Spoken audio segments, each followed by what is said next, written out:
लेकिन गौडसे के गुंडों ने, सावरकर की नाजायज औलादों ने इस देश को नफरत की भट्टी में झोंक दिया। हम इसी तरीके के जुमले बोल पाएंगे आज। हजरत उमर फारूक जब बैतुल मक़दिस की तरफ जा रहे थे, यहूदियों की बस्ती से गुजरने के बाद जब ईसाइयों की बस्ती में गुजरे तो ज़ोहर की अज़ान का वक्त हो गया, नमाज पढ़ाई, नमाज का टाइम था। ईसाई आ गए, पादरी लोग कहने लगे अमीरुल मोमिनीन, हमने अपना गिरजा खाली कर दिया है, आपकी नमाज का वक्त हो गया, गिरजा में नमाज पढ़ दी। हजरत उमर ने कहा तुम्हारे गिरजा में हम नमाज नहीं पढ़ सकते, क्योंकि वहां ईसा मसीह की, जीसस की मूर्ति होगी, सलीब होगी। इन ईसाइयों ने कहा कि मैंने ईसा अलैहिस्सलाम की मूर्ति को हटा लिया है, मैंने उनका स्टेच्यू हटा लिया है, मुझे मालूम है कि जहां मूर्ति होगी आपकी नमाज नहीं होगी।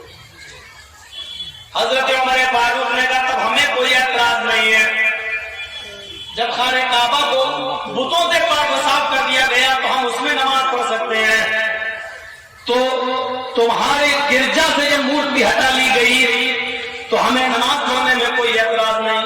अंदर घुस गए, चटाइयां बिछ गई, किबले की तरफ चेहरा कर लिया, सहाबा के पीछे नमाज पढ़ने के लिए तैयार हो गए, इकामत कह दी गई।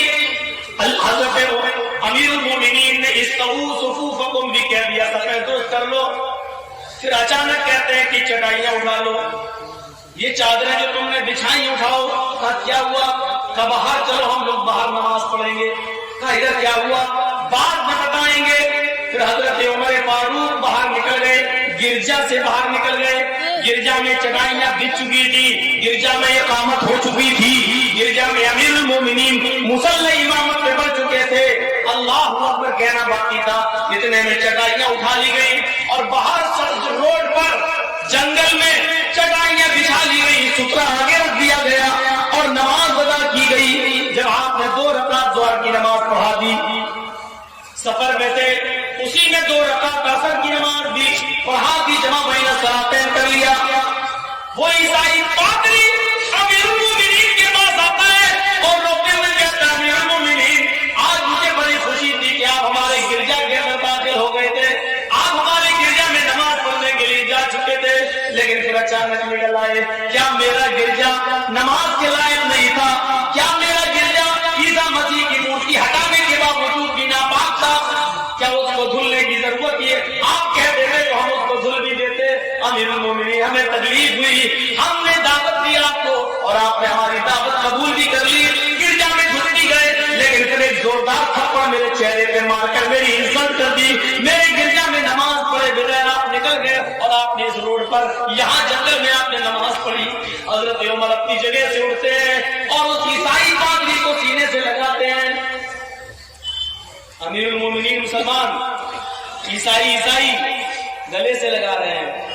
हमारे देश के प्रधानमंत्री जी थोड़ा सा दिल बड़ा कर लें, हम मुसलमानों को गले से लगा लें, देश में अमन और शांति शांति। हजरत उमर ने गले लगा लिया और फिर उसको तसल्ली दी, नहीं मेरे भाई, ये मत सोचो कि मैंने तुम्हारे गिरजा को नफरत की नजर से देखा है, ये मत सोचो कि मैंने तुम्हारे गिरजा को नापाक समझा इसलिए मैं बाहर निकल आया। नहीं, मैं अमीरुल मोमिनीन हूं और तुम्हारा ये गिरजा मेरी हिफाजत की शरण में आता है, उसकी हिफाजत की जिम्मेदारी तुमसे ज्यादा मेरे ऊपर आयद होती है। तुम्हारे गिरजा की हिफाजत तुमसे ज्यादा मेरी जिम्मेदारी बनती है, क्योंकि तुम भी अपने गिरजा में इबादत करते हो। इबादत का तरीका और रास्ता अलग हो सकता है, लेकिन ये मजहबी आजादी है, तुम्हें अपनी मजहबी आजादी के मुताबिक इबादत करने का पूरा हक है और मुझे अपनी मजहबी आजादी है। हम तुम्हारी गिरजा के लिए नहीं निकले कि वो गंदा था या नापाक था, बल्कि हिफाजत के पेश नजर निकल गए। हाँ, हिफाजत, मेरे गिरजा को क्या खतरा है? अमीरुल मोमिनीन, उसको तो कोई खतरा नहीं था। हजरत उमर ने कहा वो मैं समझ रहा हूँ। कहा नहीं, खुल के बताइए। कहा खुल के क्या बताऊं? जब मैं तेरे गिरजा में नमाज पढ़ाने के लिए तैयार हुआ तो मेरे दिल में ये ख्याल आया, मेरे जहन में ये ख्याल गया, आए उमर, अगर आज तूने इस गिरजा में नमाज पढ़ ली तो कल तेरे इंतकाल के बाद में आने वाली नस्लें कहीं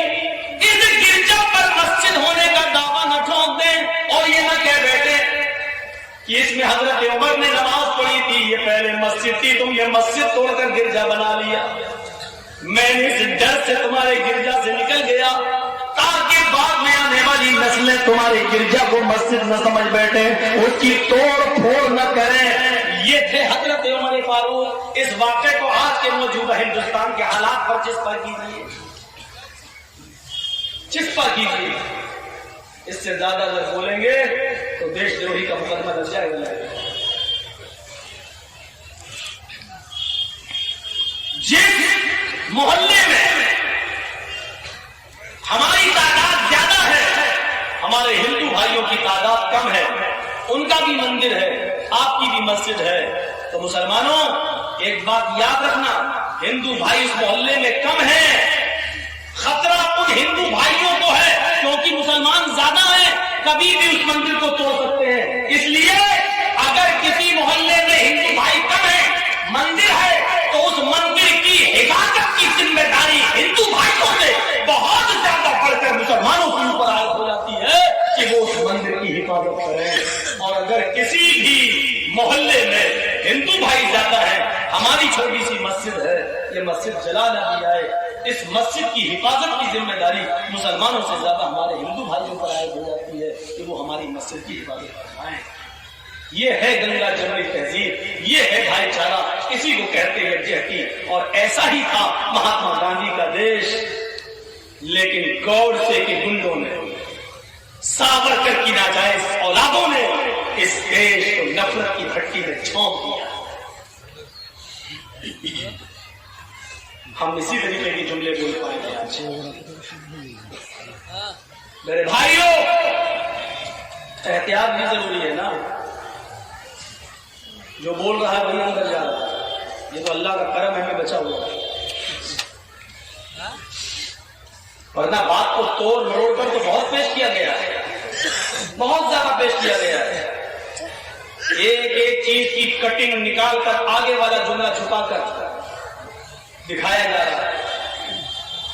جانتے ہو خاص طور پر انڈیا ٹی وی کیا دکھا رہا ہے؟ بالکل وہی جو میں نے کہا، نماز مت پڑھو جب تم نشے میں ہو.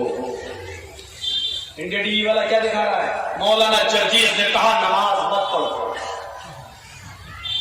جب تم نشے میں ہو، چھپا دو. نماز مت پڑھو. دیکھو مولانا خود کہہ رہا نماز مت پڑھو، نماز مت پڑھو، نماز مت. دیکھو مولانا جرجیز کیا کہہ رہا ہے، ہمارے لیے آخری راستہ ہے جہاد. آگے والا جملہ چھوڑ دیا.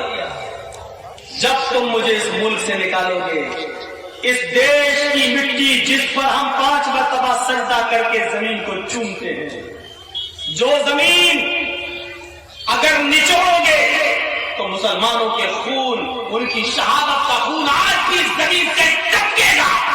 ہماری وفاداری کی خوشبو اس بھارت کی زمین سے آئے گی. اور جب مجھے اس بھارت کا ناگرک نہیں مانو گے اور ہمیں مار مار کے بھگاؤ گے، تو اس بھارت میں اس کی رکشا کے لیے، اس کی حفاظت کے لیے اس دیش میں ہم نے پہلے بھی بلیدان دیا، آگے بھی لڑیں گے، ماریں گے یا مریں گے، اس دیش کی عزت و آبرو کو بچائیں گے. یہ جملے ہٹا دیا. کیوں؟ اس جملے سے تو مولانا جرجیز کی واہواہی ہو رہی تھی. کتنا جھوٹ بولو گے میڈیا والوں، کیا تمہارے باس کے جھوٹ سے پیڑ نہیں بھرا تمہارا؟ وہی ایک جھوٹ پورے ہندوستان کی جھوٹوں کی کمیونٹی پر بھاری ہے. آگے کیوں تم بول بول کر اس کی سنکھیا بڑھائی جا رہی ہے؟ صحیح سے پیش کرو، صحیح چیزیں دکھاؤ.